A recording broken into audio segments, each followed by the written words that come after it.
Olá, jovens! Nesse vídeo a gente vai entender o que são predicados e quantificadores. Tá? Então, para poder acompanhar bem esse vídeo, você tem que ter visto o vídeo sobre verdades e mentiras. Tá bom? Nesse vídeo, a gente vai começar a falar sobre sentenças, onde você tem uma variável e o valor dessa variável é o que vai determinar se a sentença se torna uma proposição verdadeira ou falsa. Tá? Então, um predicado é uma sentença que incorpora uma ou mais, mas por enquanto uma, variável, aqui chamada de x, e quando x assume um valor, esse predicado se torna uma proposição. Tá? E claro que o nome do predicado, o nome da variável não é nada muito importante, então aí já tem um exemplo onde eu falo que P da variável n é o predicado n é par. No momento em que você substitui alguns valores no lugar de n, esse predicado se torna uma proposição. Por exemplo, P de 2 é verdadeiro, porque 2 é par, P de 3 é falso, porque 3 não é par, e P de 5/3 também é falso, porque 5/3 não é par. A princípio aqui, eu não tinha determinado quais possíveis valores n poderia assumir. Né? Talvez você tenha ficado sugestionado a imaginar que n teria que ser um número inteiro, mas a princípio eu poderia ter colocado, como fiz, um número real, ou na verdade qualquer outra coisa. Né? Salvo uma explicação ou uma determinação anterior, você pode substituir na variável qualquer coisa. Né? Mas é claro que no momento em que essa variável passa a ter um valor definido, você pode observar ela e determinar se é um número inteiro, e em sendo um número inteiro, se ele é par, situação na qual a proposição se torna verdadeira, e em qualquer outro caso, a proposição é falsa. Para evitar qualquer tipo de complicação ou ambiguidade, é muito importante delimitar o universo de elementos sobre o qual um predicado se aplica. Tá? Esse universo de elementos ele vai tipicamente ser chamado de domínio. Então, por exemplo, se eu perguntasse simplesmente qual é a negação do predicado P de n, onde esse predicado é n é par? Bem, se o universo é o universo de elementos que são os números inteiros, determinado aqui por esse símbolo, n pertence aos números inteiros, então é correto afirmar que a negação de n é par é n é ímpar. Por quê? Porque todo número inteiro ou é par ou é ímpar. -1, -2, -35, 42, 0, 1 milhão, ou é par ou é ímpar. Dizer que não é par é a mesma coisa dizer que é ímpar. Porém, se o universo fosse, por exemplo, o conjunto de números 2, 3 e 5/3, então a resposta para a pergunta que era qual é a negação do predicado n é par, não pode ser n é ímpar. Por quê? Porque 5/3 nem é par nem é ímpar. Então a sentença 5/3 é ímpar também é falsa.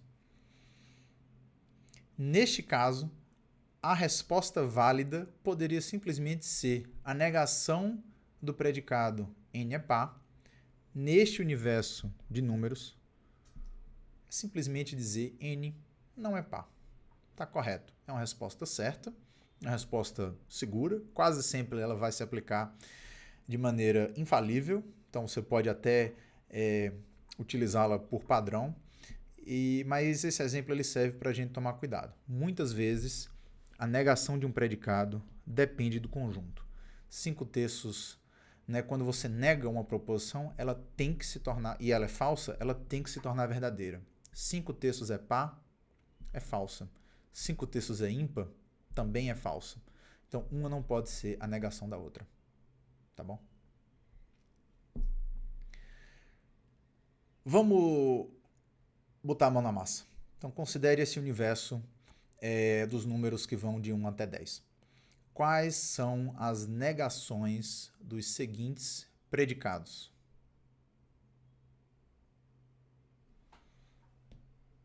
Vamos resolver isso agora?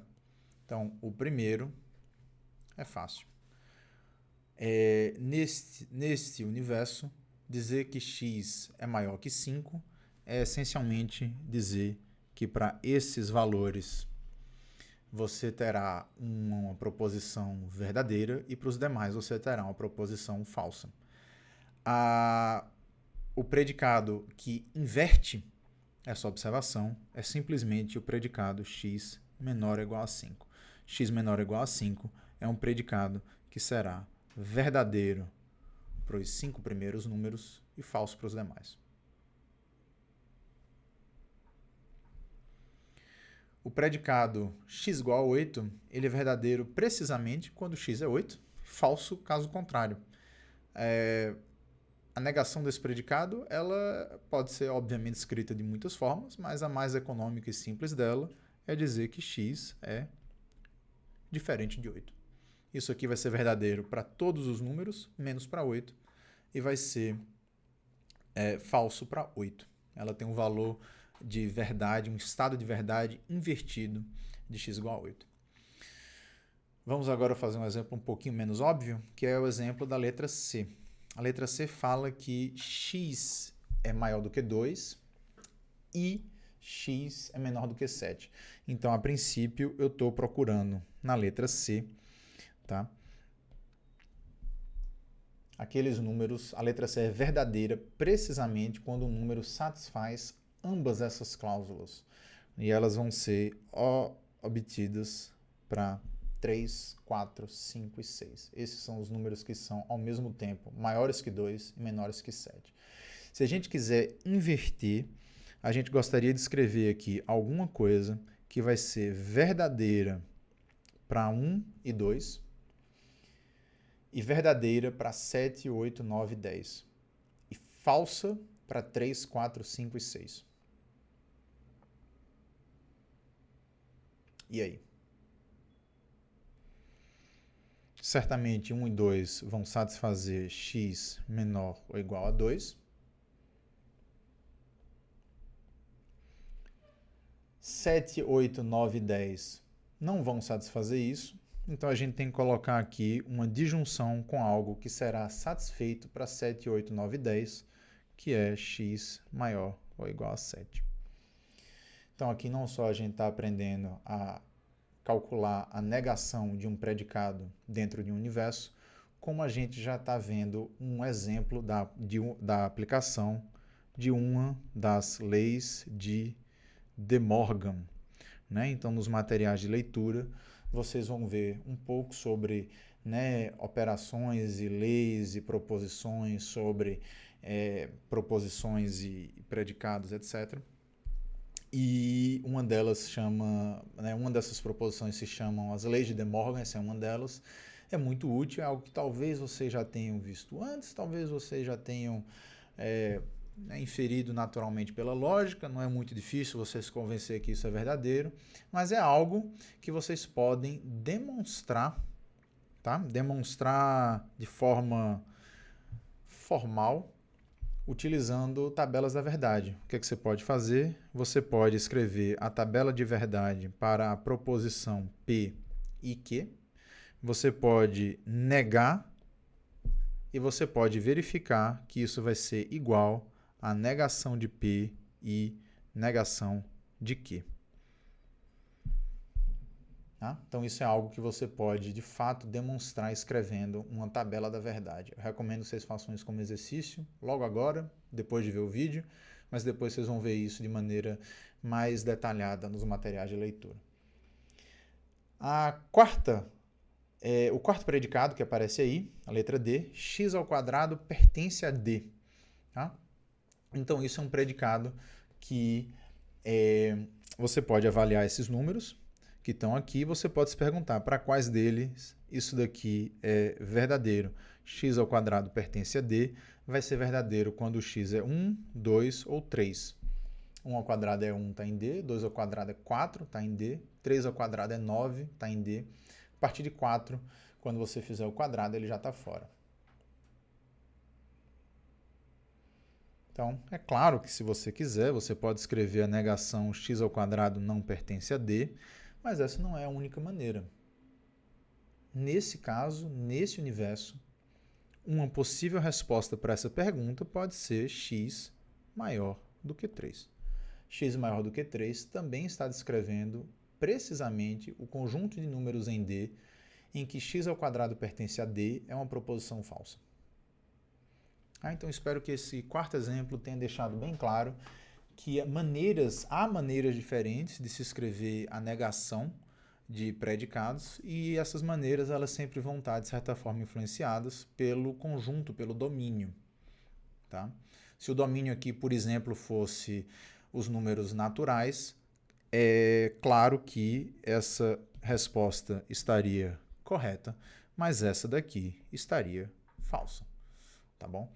Então é sempre preciso tomar cuidado. Eu estou enfatizando aqui no vídeo algumas coisas que eu acho mais delicadas e que às vezes até na leitura do livro elas passam desapercebidas, mas que são muito importantes. Tá bom? Dado um predicado, P de x, e um domínio D, nós podemos escrever duas proposições sobre o comportamento de P de x quando x pertence a D. Tá? Aqui eu não estou mais simplesmente olhando para um x, colocando lá dentro o valor e perguntando se P de x é ou não é uma proposição. Eu estou simplesmente pegando o domínio, é uma proposição verdadeira ou falsa, eu estou simplesmente pegando o domínio D, pegando minha proposição P de x, e eu estou perguntando, eu estou construindo duas proposições que dependem apenas de P e de D. Tá? Então a primeira delas é: existe um elemento em D, denotado dessa forma, x pertence a D, tal que P de x é verdadeira. Tá? Em matemática, isso se escreve com a seguinte sequência de símbolos: existe x pertencendo a D, tal que P de x. Escrito dessa forma, é implícito que significa P de x é verdadeira. Essa é uma proposição. É uma proposição que pode ser analisada simplesmente conhecendo o domínio D e o que é que o predicado fala. Eu também tenho aí uma segunda proposição, que é a proposição para todo x em D, P de x é verdadeira. Em matemática, isso aqui se escreve para todo x pertencente a D, vírgula, P de x. Novamente implícito que P de x é verdadeiro. Tá bom? Essas são proposições cujo valor de verdade ou mentira está diretamente determinado pelo teor do conjunto D e pelo teor do predicado P. Tá?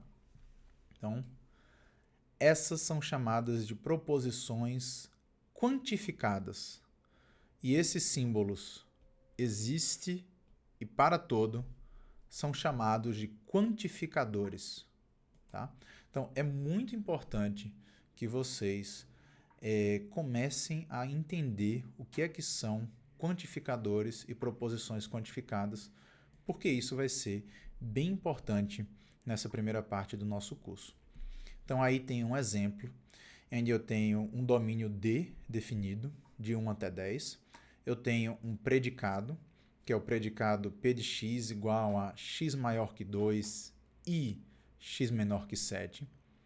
E agora eu não vou avaliar esse predicado elemento a elemento, eu não vou perguntar para quais elementos esse predicado é verdadeiro ou falso, eu vou simplesmente escrever a proposição: existe um x em D tal que esse predicado é verdadeiro. Como proposição, essa é uma proposição verdadeira, porque de fato existe um elemento em D que torna P de x verdadeiro. Por exemplo, 5. 5 é maior do que 2 e 5 é menor do que 7. 5 torna P de x verdadeiro, 5 é um elemento em D, então existe um elemento em D que torna P de x verdadeiro.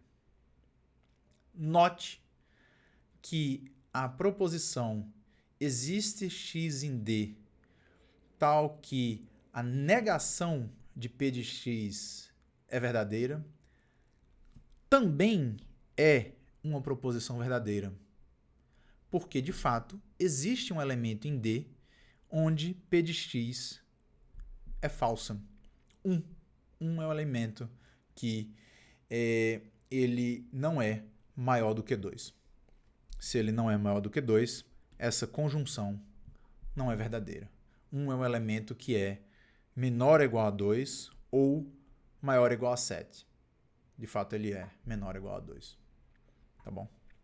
Então, por que isso daí é importante? Por que esse slide aqui é importante? Porque eu espero que vocês nunca mais se esqueçam que a negação da proposição existe x em D tal que P de x não é existe x em D tal que negação de P de x. Uma proposição verdadeira, a sua negação precisa ser falsa. Uma proposição falsa, a sua negação precisa ser verdadeira. A proposição 1 é verdadeira. A proposição 2 também é verdadeira.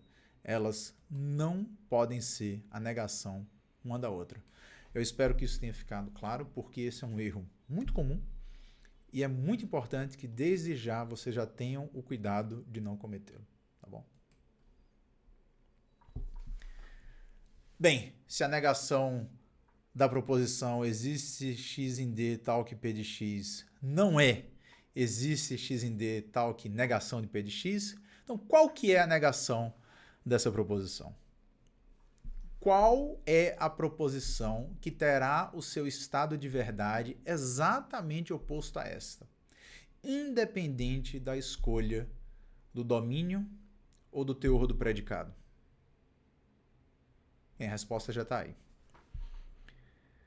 Negar que existe um elemento no domínio tal que um predicado é verdadeiro é dizer que para todos os elementos do domínio o predicado é falso.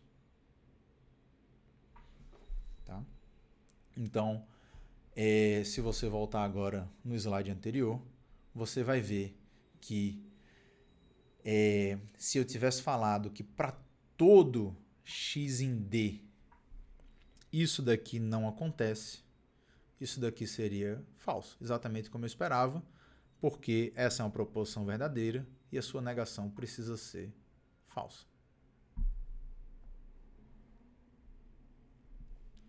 Então agora tem aí um exercício final desse vídeo.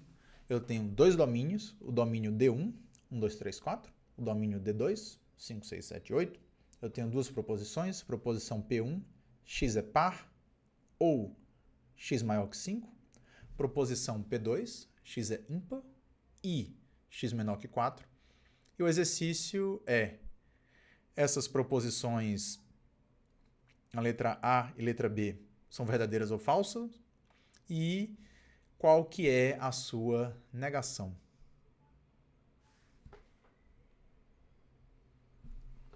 Vamos resolver? Proposição da letra A. Existe um elemento no domínio D1 tal que este elemento é par ou é maior que 5? É verdadeiro, claro. Verdadeiro. Por exemplo, x igual a 2 é um elemento que é par ou é maior que 5. No caso, ele é par. Proposição da letra B. Para todo x no domínio D2, o predicado P2 é verdadeiro.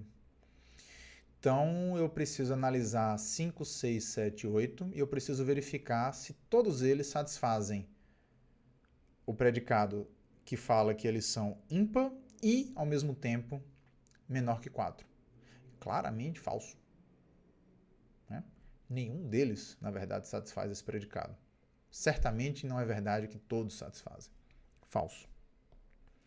E aí, novamente, eu posso falar, por exemplo, 5 não é ímpar e menor do que 4. 5 é ímpar, mas não é ímpar e menor do que 4. Portanto, o predicado 2 é falso para 5. Portanto, a proposição que fala que para todo mundo em D2 o predicado P2 é verdadeiro também é falso. Beleza? Então, julgar se proposições quantificadas são verdadeiras ou falsas é examinar todos os elementos do domínio até você encontrar pelo menos um que te dê a resposta, ou verificar que todos eles, que não existe um elemento, né, que satisfaz o que você está procurando e que todos eles satisfazem a outra situação. Tá? Então essas são as decisões aí para a letra A e para a letra B, se esses predicados, se essas proposições são verdadeiras ou falsas. E qual que é a negação? Tá? Qual que é a negação? Qual que é a proposição que, se eu escrever ali, vai ter um valor, um estado de verdade exatamente oposto ao da letra A? Bem, para todo x no domínio D1, o que segue para todo é uma vírgula, e agora eu quero negar a proposição P1, negar o predicado P1, né? Então, o predicado P1 fala que x é par ou x maior que 5. O oposto disso é dizer x é ímpar e x menor ou igual a 5. Note que essa proposição é falsa, ela só pode ser falsa, ela é negação de uma proposição verdadeira. De fato, dentro de D1, eu tenho números que não satisfazem ambas essas cláusulas. Por exemplo, x igual a 2 e x igual a 4. Exatamente isso.